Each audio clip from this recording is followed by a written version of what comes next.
Just make sure you talk in the microphone. Yeah. Sit up straight. Do you have any magic tricks or anything? No, I don't have any. I can tie a cherry stem with my tongue. Jeff. Go to the kitchen and get a cherry stem. Mercy on us all. Did I screw that up? And you can get Listen Up for only $14.99. So we're great. Today on Pod Have Mercy, of course, Matt and I are joined by Suzanne Harter, who's over our serving ministries here at Chapelwood and does a wonderful job in connecting just the community, global, national, and Donna Watkins. You are just the jack of all trades, or Wonderful. Jacqueline of all trades. Just trying to figure out how to, but involved in so much stuff. But you've been so close to communities and schools, which is a great partner for us. And today I wanted to talk a little bit about something that we do here, and some other churches do similar things. But we are on the Christmas season, and we do something here called Christmas Manna at the church. We've done it every year, and it's where families here at the church can adopt families in the community that have needs to make sure that there's a Christmas happening in their household. And so, Suzanne, why don't you start a little bit just like what is Christmas Manna and what is it? How does it work? And then I want to talk about Communities to Schools was one of the original partners that we worked with on this to get the names of the families. And I want to talk a little bit about how that goes about too. But Well, actually, I did some research since it is our 75th anniversary. So I wanted to figure out how many years Christmas Manna had been going on. And it actually took a little bit of digging and came back to it's been going on 35 years. Wow. And I didn't know that. Kelly Williams was giving away money as surprise. he's good at that. And so he had someone in the congregation said that, I had been a school teacher for 7 years in Spring Branch, and I think that there would be children and families there that we could directly support. And they put together a committee. And the next year they started Christmas Manna. And from what it looks like, it is happening the same way then as it is now, which is that we actually contact community and schools. Community and schools is in 37 schools in Spring Branch ISD. There's 55 supports. There's called support specialists and support managers, student support managers, and they are the ones that select the families because they're the ones that are working side by side with these families and helping them during the whole school year. So each of these schools gets about 5 or 6 families that they can select, that we then get that information, the children's clothes sizes, what their gift ideas that they want. And so every year, now that my kids are older, I learn more about pop culture and what toys are popular, as well as any other family needs, such as blankets or cooktops or cookwares and stuff like that. And then we put together that whole list with 150 families, and it's published online on our website. And then people can come into the parlor on Sundays and they can review the list. Lots of families select, look at the demographics of the family, what the age of the kids are, and sponsor families that have kids the same age. So it's been a great program for 35 years. Yeah, you pick a family with 1 kid or 2 kids or 5 kids. Yeah. Or multiple families. That's amazing. It's a lot of churches have done things like this. Some church I was in previously had something like angel tree type deal. Similar deal where you adopt a family and you take an ornament off the tree, has a list of things that you do. How many families, Suzanne, typically on an average year, just rough, more or less, are we working with? We're working with 150 families. 150 families. That we go ahead and sponsor. One of the great changes we made 3 years ago is generations, because my Spanish is really bad, so you can. Generaciones. Thank you. That's very good. You did perfect. That they usually support about 25 families, about 90 kids, because we have so many generous supporters of Christmas Manna that give funds to us, but they don't actually are able to go out and do the shopping. They can't do the shopping. Delivery, Yes, exactly. So I go ahead and select about 25 Spanish-speaking families, and then they go out and do all the shopping and deliver the gifts, and invite the folks to church on Sunday. And they have gotten some people very interested in new church members by doing that. So that's been a really exciting addition, that this will be our third year to do that. But I do remember years ago I delivered gifts that we had sponsored a family, and got to the door and they spoke no English. And this is where my your Spanglish 6, 7, came 8 in. years of Spanish, which is now officially Just kicked Spanglish, in. un poquito, came in handy, where I can at least say regalos. I have gifts we bring, and so they were very grateful. But and then they want to invite you in, and they want to talk to you, and I'm like, I can't talk to you. I don't know what we're saying. So here's my favorite story. So we've done, my family personally has done Christmas Manna since my kids were little. And so one year, this is probably like the 4th or 5th year we've done it, and we always go and we do have pizza and ice cream, and I always get one small gift that they open while my kids are there, that's something they can play with right there. Cool. So like if it's like an 8-year-old girl, I'll get some markers and like a black velvet painting that the girls can color, or Hot Wheels race cars where they can put together the tracks. And so the kids are all sitting there playing, and the mom is over here on the couch, like not interacting with him, but she only speaks Spanish. The dad actually spoke some English, and she's over there and she's got a book. And she's over there, and she hands me this note, and Dad tells me, oh, she's been in ESL classes. She's writing a note. So what she was doing was looking up the Spanish words, and she wrote a note that said, I always cry when I say this, when I see my children this happy, this is what makes me happy. Wow. And I still have this note to this day that that she was and she over was translating it in real time. Yeah, so she was sitting there looking up word by word to hand me this note. And so Suzanne. no, I don't speak a word of Spanish either. And so when I got that note that she had worked so hard to write, I thought that was really amazing.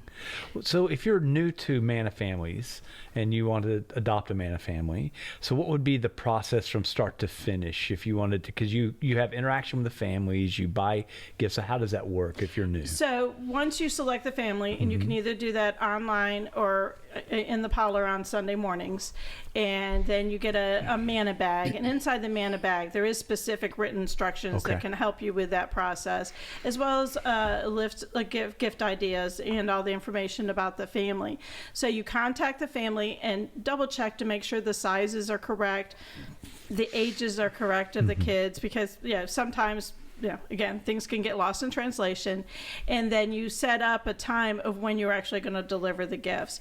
And we ask the families whether they want the parents, if they want the gifts to come from the parents, or if it's okay for us to give the presents from them, because some families want that to be seen as from them, and so we have no issue with that.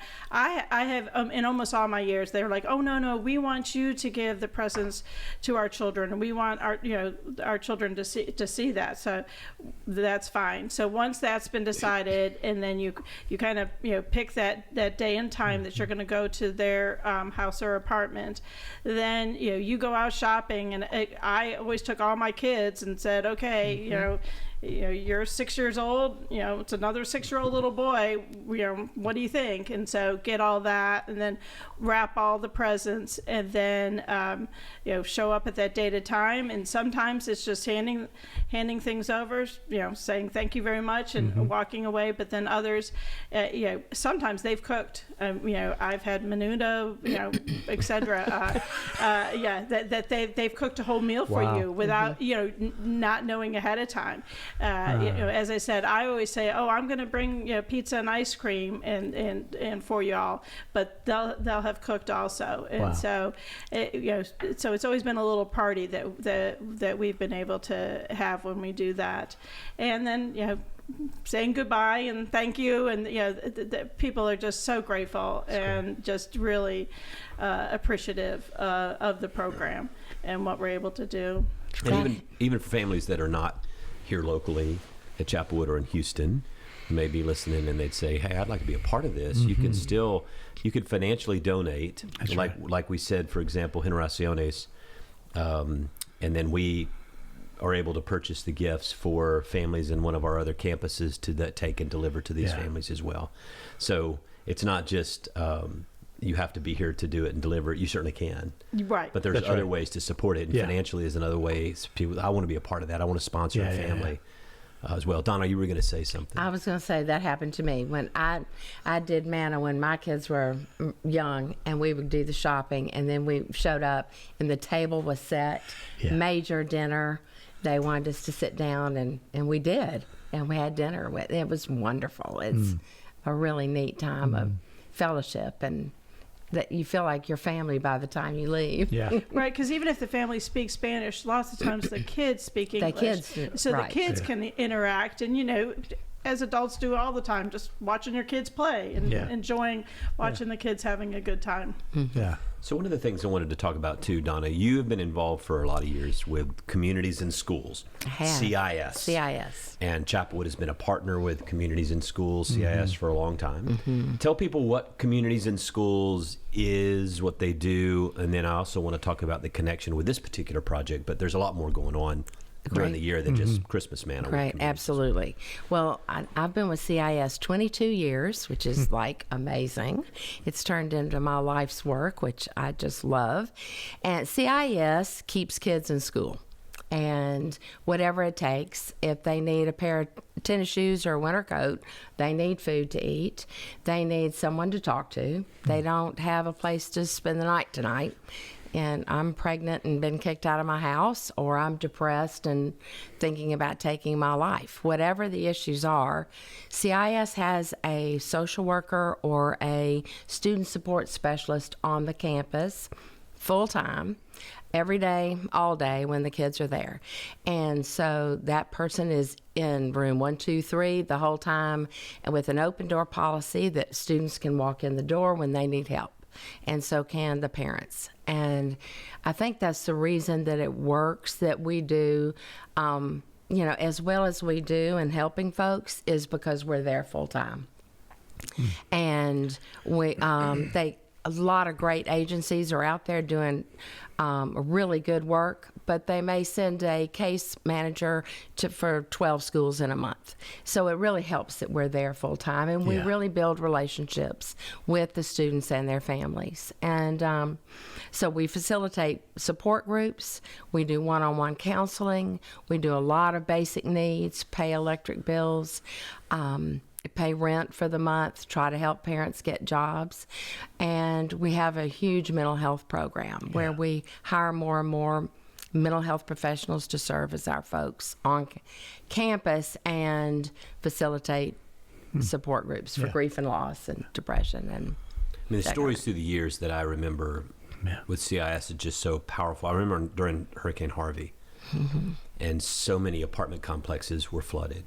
And you've got, I don't know the nice way to say it, but the owners might be in Chicago or Los Angeles or New York. They just own it as an investment, and someone's managing it, and they don't fix it. So it's flooded, there's mold in the walls and everything. They don't remediate it.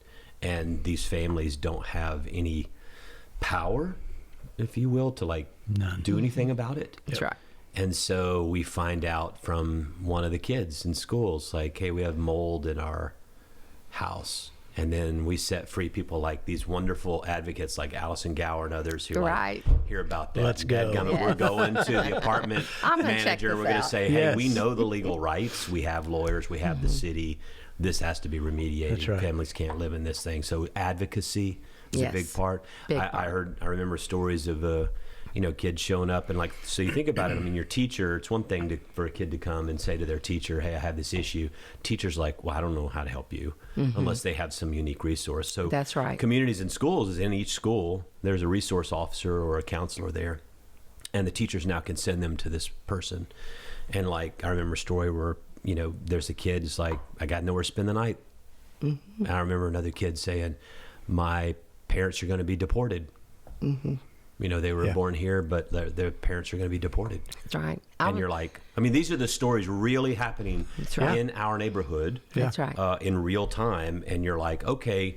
And people can think whatever on, the political spectrum you want, like, oh, they're here illegally, they should be deported. Like, there's a kid who's born here as an American citizen, right?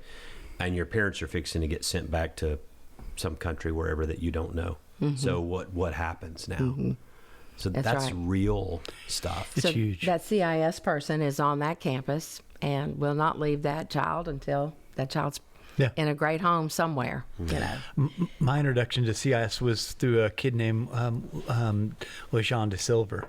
Right. And we had interaction with him through Iconoclast. And his CIS counselor, basically this kid was homeless for a couple of years because his mother had died and his father was in prison. And he figured out if he was going to eat, he'd have to keep going to school.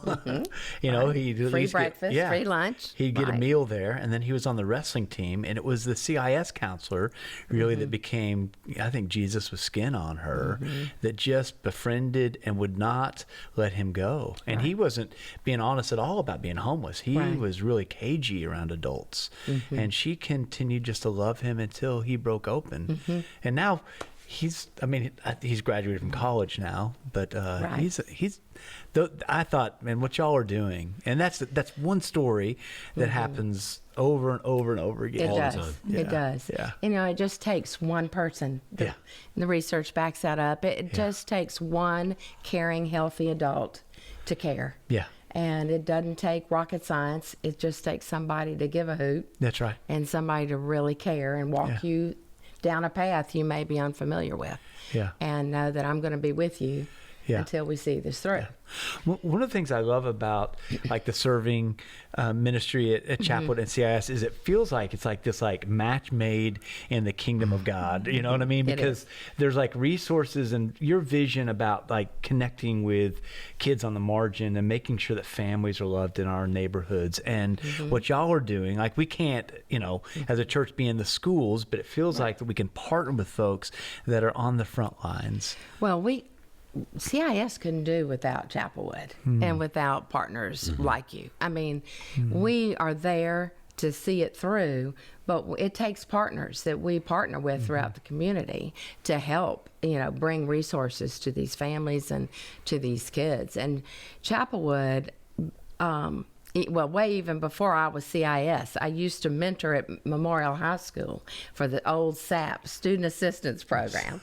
And we'd run into kids who didn't have clothes, He had lost a mom. No one knew he had lost his mom. He was living alone until the rent they found out and he couldn't pay the rent.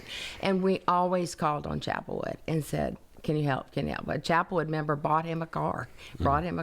And then we had to get him a license and insurance. I mean, it's amazing. But, you have to raise the kid, Yeah, there's always one more thing. And that's wonderful. I mean, Chapelwood has helped. We're in 37 schools, like you said, and we know that we can call you for help with food and clothing and emergency needs when we have to have them. Well, I always say that we're a three-legged stool. Spring Branch ISD, CIS, and Chapelwood. That all three. That the school district itself is so willing to partner with outside agencies where we know other school districts aren't like that. And so because they're so open to having partners, and then Chapelwood, we can't be in the schools like this. So yes, we have these, it's actually 55 CIS employees in the schools that are able to be there because, we have other programs, our Reading Buddy program. We couldn't run our Reading Buddy program. We're tutoring over 50 second graders at Spring Branch Elementary, but that program is run by the student support manager at Spring CIS, Branch, yeah. because that like there's not the reading specialist or the assistant principal doesn't have time to run Right. that program. So again, even something like that falls on CIS's shoulders to be able to run that program, which is so exciting. As well as they're the ones that run the mentoring programs at all of the schools in Spring Branch as well. So there's just when you say wraparound service, I mean it is It's a wraparound, yeah. Everything that is happening. Can you talk a little bit about then year-round Manna? Because that's kind of one of those things that's kind of an offshoot of Christmas I was Manna. going to say that at some point. It's like sometimes people say, well, you just do this thing at the Christmas. Right. What about the rest of the year? And not only are you talking about reading, mentoring, we've done swap through the years or collegiate challenge during the years where we're working all year round with serving with these kids who come from CIS, but also year-round Manna. If there's needs, not just at Christmas, But there year-round. could be needs anytime. That's why it's called year-round Look Manna. at that, John. Yeah, so it is an offshoot of You gotta be in Christmas marketing. Manna. Yeah, and it's probably been around about 25, 28 years, because that was, people came back from visiting the family at Christmas and said, oh my gosh, I see all these other needs that are out there. And so now with year-round Manna, the community and schools student support manager is there, boots on the ground, seeing with these issues that the families know they can go to that person and say, hey, I haven't been able to pay my rent this month, my car is broke down, whatever that might be that is happening, that is more of a one-time thing, that we will be able to help them quite quickly.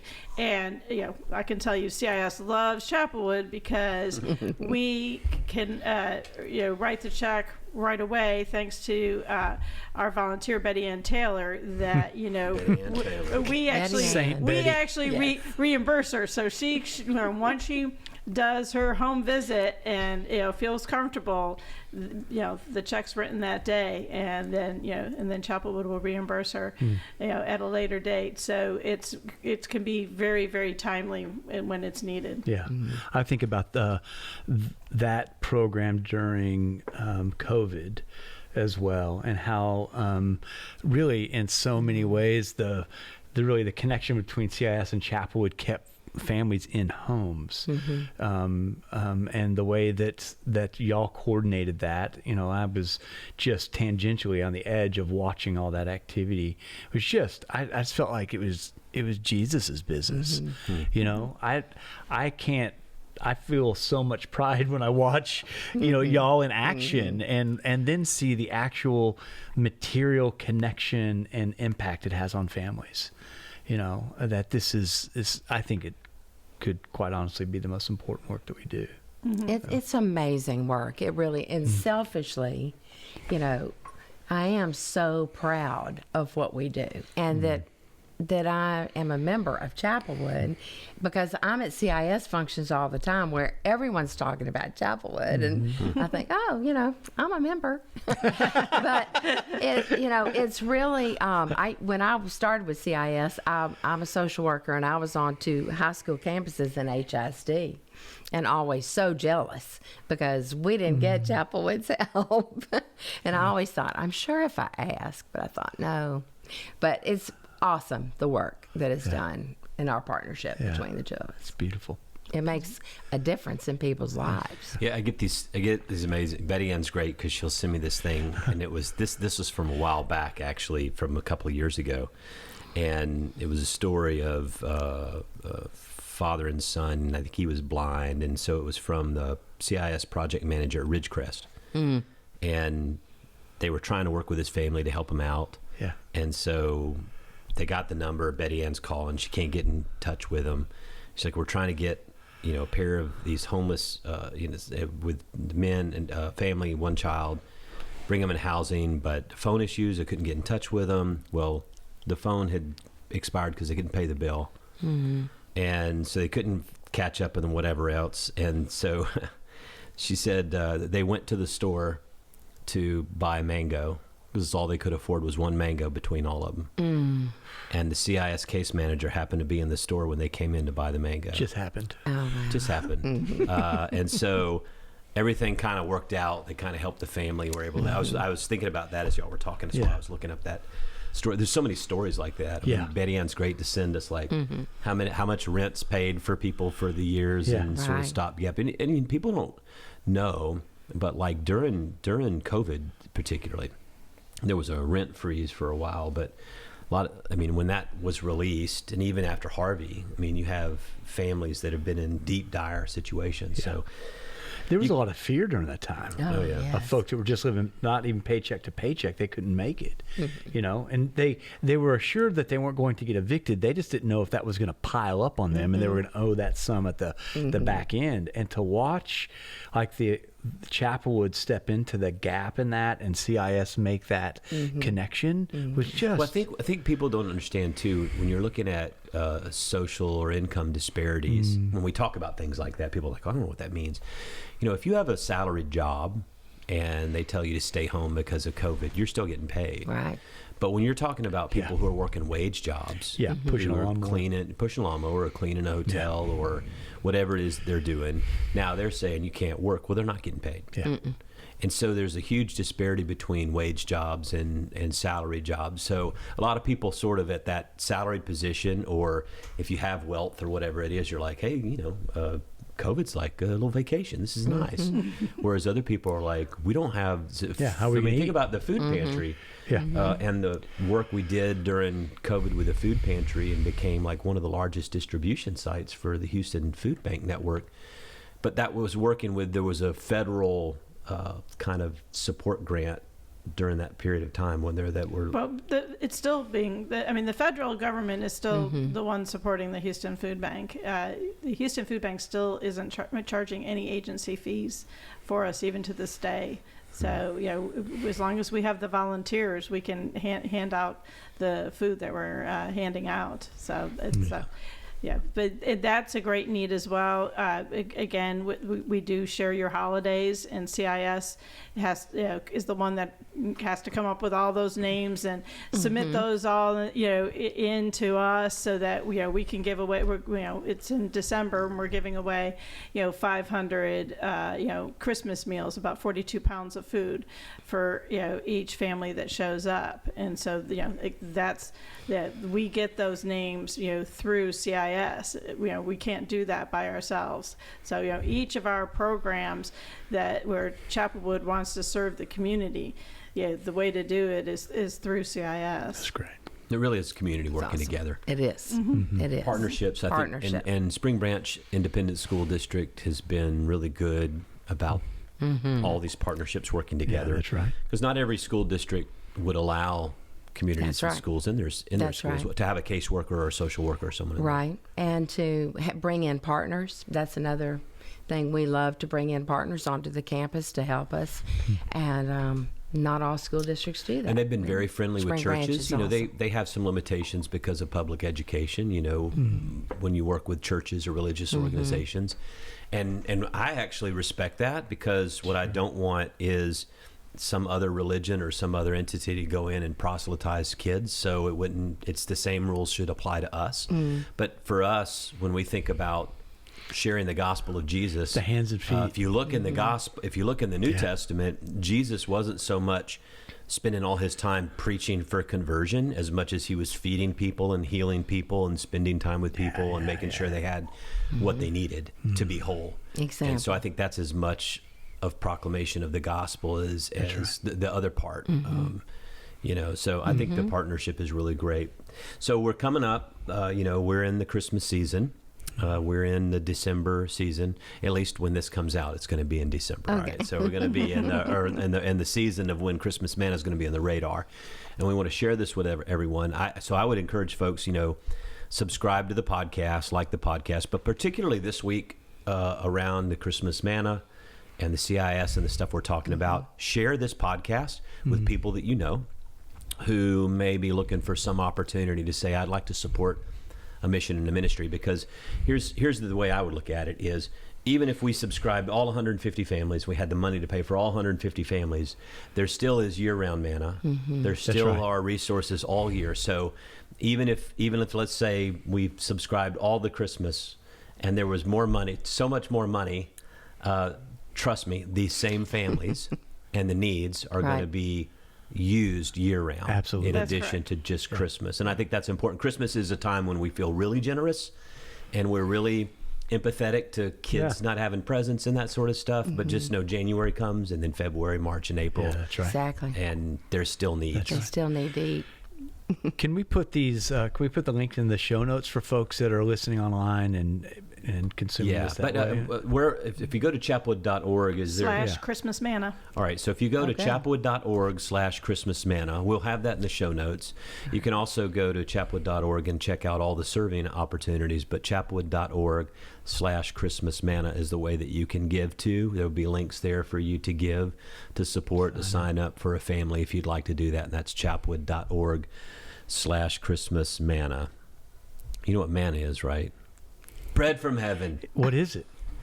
Well, that's what it literally means. Thank you. What is this? What is this? You guys, thanks for coming and just spending a Thanks. little bit of time, focused on this, which I think this Christmas season, and every Christmas season and all year round, to remember that for those of us who are blessed, I think, we're going to be talking about gratitude this season with Thanksgiving and everything else. There's so many enemies of gratitude, and I think one of them is kind of greed. It's like there's not going to be enough for me, so we hoard, because we're always scared there won't be enough for me someday. Right. And it's kind of like the parable of the guy built all the silos for the grains, and then that night, he was gone. Yeah. And it's like, Yeah.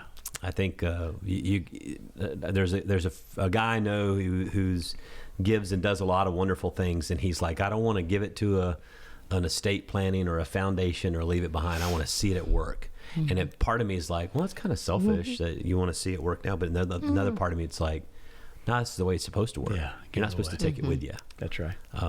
So anyway, I hope folks will make sure and check that out, Christmas Manna. Well, we have a way we sign off here. We all say our names. I'll start. So we'll go around the table. We have new people have to explain how we sign off. That's good. So I'm John Stevens. I'm Suzanne Harter. I'm Matt Russell. I'm Donna Watkins. And this is Pod Have Mercy.